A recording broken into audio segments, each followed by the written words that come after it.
For fans of the Rolling Stones, the band's latest offering has the potential to deliver endless satisfaction. For decades, whispers about Mick Jagger haunted rock history. No one suspected that the Rolling Stones' public unity was a carefully staged illusion, hiding moments so shocking that most were too afraid to speak. Until recently, Bill Wyman unveiled shocking moments, confirming what fans only dared to suspect. His revelation threatens to upend the legend of rock's most iconic frontman. What did Bill expose about the man who once dominated the music world, and how will it change everything we thought we knew about Mick Jagger? Join us as we uncover these shocking revelations from Bill Wyman. The overlooked backbone. The Rolling Stones were known for their ability to change their sound, mixing blues, R&B, and rock into music that lasted through generations. With Mick Jagger leading the band, their strong stage presence, bold songs, and rebellious image connected with fans worldwide. They successfully moved into different styles, including disco and country, while keeping their edge, which secured their place as one of the greatest rock bands ever. But behind the scenes, the band was falling apart, and the tension was carefully hidden until Bill uncovered it all. Bill Wyman spent several decades as the bassist of the Rolling Stones. He played the essential bass lines that gave the Rolling Stones their foundation, creating a steady balance to Mick Jagger's energetic vocals and Keith Richards' guitar riffs. His understated style became a very important part of the band's identity, heard in timeless tracks like Paint It Black and Brown Sugar. Despite his important contributions to the band, his presence and importance were often overlooked. While the world focused on Mick Jagger's charms and Keith Richards' energy, Wyman's role was to hold the music steady. His bass-anchored classics like Satisfaction, Paint It Black, and Gimme Shelter, giving the group a sound that became iconic. Bill Wyman. Thanks for coming on the show. Still, Wyman says his quiet contributions rarely received recognition.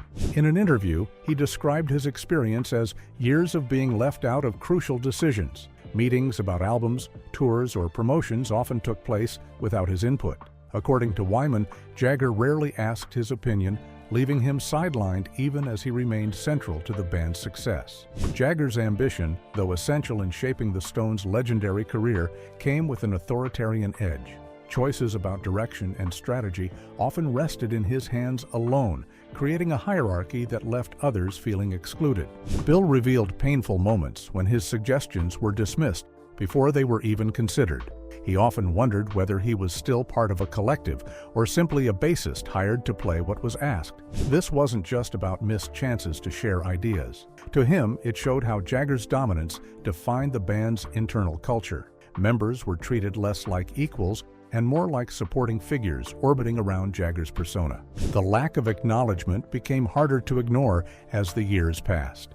Jagger's interviews sometimes gave the impression that the Stones were his personal creation, brushing aside the efforts of others. For Bill, the imbalance between public perception and private reality was sharp. The band's fame appeared built on unity, but inside, it was fractured by ego and control.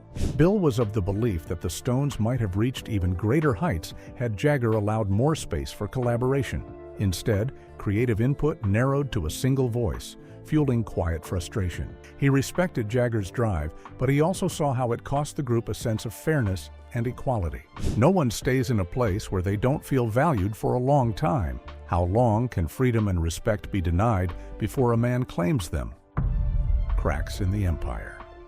After enduring the toxic work environment for 31 years, Bill finally recognized that things were not going to change. It was not long before his quiet frustration eventually pushed him to leave the Rolling Stones in the early 1990s, ending decades of loyalty that too often went unrecognized. While the band continued to dominate stages worldwide, he believed they lost something essential: the collaborative energy that had once defined their rise. Bill rarely spoke critically, but when he did, his words revealed the bitterness of a man who devoted his life to a group that rarely acknowledged his presence.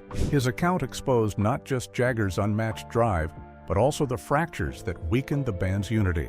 If Bill felt invisible, the volatile relationship between Mick Jagger and Keith Richards showed just how unstable the band's core had become. The two men were opposites: Richards with his wild riffs, raw energy, and rebellious soul, and Jagger with his sharp intellect, calculated control, and ambition to build the Stones into a global empire. Together, they created classics like Satisfaction, Jumpin' Jack Flash, and Sympathy for the Devil. But their very differences, once the engine of greatness, slowly became the root of bitter conflict. By the 1980s, tensions erupted as Jagger's hunger for solo fame clashed with Richards' fierce loyalty to the band as a family. What Richards saw as betrayal, Jagger framed as growth. Small disagreements spiraled into heated public disputes that shook the band's core.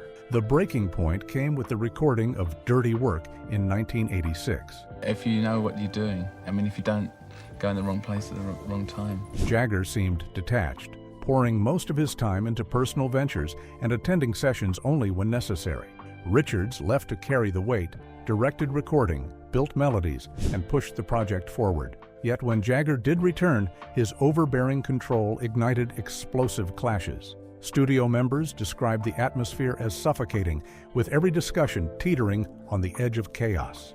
Richards openly lashed out, calling Jagger selfish and obsessed only with himself. The process dragged, and the final album bore the scars of that division. When Dirty Work was released, it sold but failed to inspire. Critics and fans pointed to the lack of cohesion, a reflection of the band's fractured state.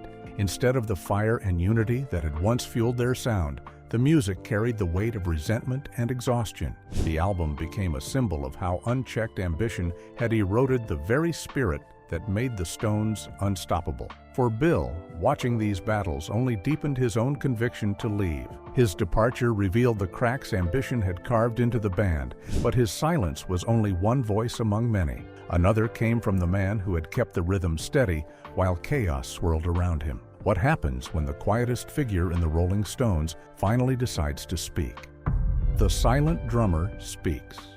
The storm between Mick Jagger and Keith Richards in the 1980s nearly shattered the Rolling Stones. What had once been a fiery but productive partnership crumbled into silence. Richards admitted that outside the studio, he and Jagger could hardly speak, their bond reduced to cold formality.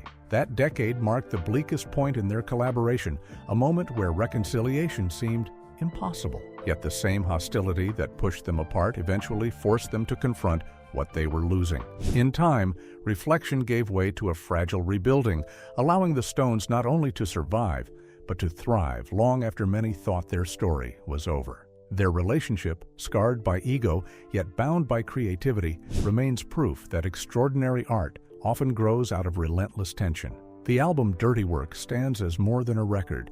It is a snapshot of the war between pride and partnership, a raw reminder of how fragile unity can be inside one of the world's greatest bands. But Jagger's dominance didn't just weigh on Richards or Bill Wyman. Charlie Watts, the band's disciplined and composed drummer, also felt the sting of control. For decades, Charlie had been the quiet anchor, the timekeeper who steadied not just the rhythm of their music, but the chaotic pulse of their lives. His calm, methodical approach kept the Stones balanced through storms of excess and ego. Yet behind his stoic exterior, Jagger's authoritarian streak left marks that few saw. Demands for flawless execution and rigid standards sometimes carried an unspoken message that Charlie, despite his proven mastery, needed policing.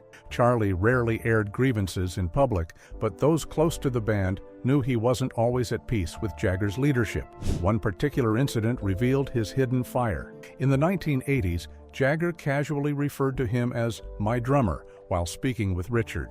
The words cut deeply. Charlie, who had given decades of loyalty and precision, had never seen himself as anyone's subordinate. One of the great tenors of our time. No. But it's got it. In a rare flash of anger, he corrected Jagger on the spot, making it clear that he was an equal, not property. The moment shocked those who witnessed it, showing that even the quietest member had limits. Though Charlie avoided open conflict, his discontent often surfaced in other ways. During tense periods, he would retreat into prolonged silence, refusing to feed arguments, yet making his dissatisfaction unmistakable. This quiet resistance spoke volumes. He wasn't interested in Jagger's power games, nor in endless disputes. He cared about the music, about delivering performances that never wavered, no matter how fractured the band became behind closed doors. His professionalism was so unshakable that even Jagger acknowledged it. On stage, Watts never let personal frustrations bleed into his drumming.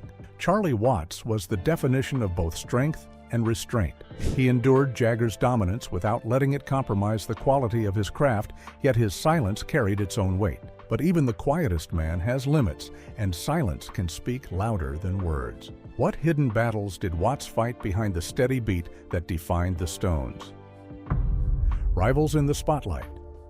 Charlie Watts, like so many inside the Rolling Stones, lived in a constant tug-of-war between loyalty and frustration. Outwardly, he was the model of patience, disciplined, precise, and unfailingly reliable. Behind the drum kit, he was the heartbeat of the band that never faltered. Yet, behind that calm exterior, Watts carried silent pressures born from Mick Jagger's dominance. His quiet resistance became an untold thread in the group's turbulent history, a reminder that control always comes at a cost. But Jagger's clashes weren't confined to his own band. His reach, ambition, and desire for control spilled far beyond the Rolling Stones, drawing him into rivalries with some of the biggest names of his era.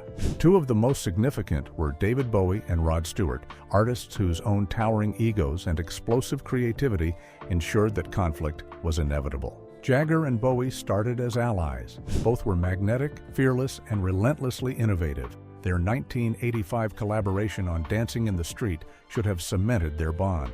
Instead, the studio became a battlefield. Bowie, constantly reinventing himself and unwilling to surrender creative control, refused to be overshadowed. Jagger, used to steering projects his way, bristled at the pushback. The result was a hit song draped in tension, a success laced with behind-the-scenes bitterness. What might have been a groundbreaking partnership turned into a subtle duel of dominance. Rod Stewart became another casualty of Jagger's sharp edge. Known for his gravelly voice and charismatic performances, Stewart was both a peer and a rival. Instead of building camaraderie, Jagger often chose criticism. In interviews, he downplayed Stewart's talent, mocking rather than praising him. The barbs weren't taken lightly. Stewart felt disrespected, the insults fueling a growing divide. What could have been a healthy rivalry in music hardened into outright animosity. These were not isolated skirmishes. They reflected how Jagger operated in the wider world. His ambition pushed him to the top, but his insistence on control often left bridges burning behind him. Whether it was within the Rolling Stones, where bandmates sometimes felt reduced to supporting roles, or in the broader rock scene, where peers bristled at his dismissive remarks, Jagger's path was littered with strained relationships. Jagger's need for dominance didn't stop at the stage. It seeped into every corner of his life, shaping not only his music, but also his closest relationships. The same ambition that built his legend often left others feeling overlooked, dismissed, or broken. If control defined his role within the band, how did it shape the women who lived in his shadow? Fame's shadowed price. Mick Jagger is remembered not only as the frontman of the Rolling Stones, but also as one of rock's most magnetic personalities. His charm drew countless women, yet behind the glamorous image, his relationships often unraveled due to emotional distance and constant infidelity. Marianne Faithfull, his longtime partner, once described him as captivating but unreachable, admitting that living with Jagger felt like existing in the shadow of his fame. Their romance collapsed under the strain of his career-driven lifestyle. Jagger later married Bianca Jagger, whose elegance and bold spirit made them a power couple of the 1970s. Even she eventually walked away after enduring years of betrayal, leaving the relationship shattered by his repeated affairs. As a father of 8 children from 5 women, Jagger made sure his family lacked nothing materially. Yet his relentless schedule and constant touring left little time for close bonds. Friends of the family recalled that while he loved his children, his presence was fleeting, leaving them with security but also emotional distance. For many, it became clear that Jagger's greatest devotion was to the stage, not the home. Jagger himself has claimed he holds no regrets. Still, the fractures in his personal life suggest the steep cost of fame. His story reflects the sharp divide between the glory of the spotlight and the shadows it cast on his private world. On stage, however, he redefined what it meant to be a lead singer. With iconic songs like Satisfaction, Paint It Black, and sympathy for the devil. He and the Stones captured the voice of a generation hungry for freedom and rebellion. Jagger's relentless drive helped the band endure for 6 decades, yet it also strained his closest ties. His controlling approach created rifts with Keith Richards and Bill Wyman, while rivalries with artists like David Bowie and Rod Stewart soured friendships.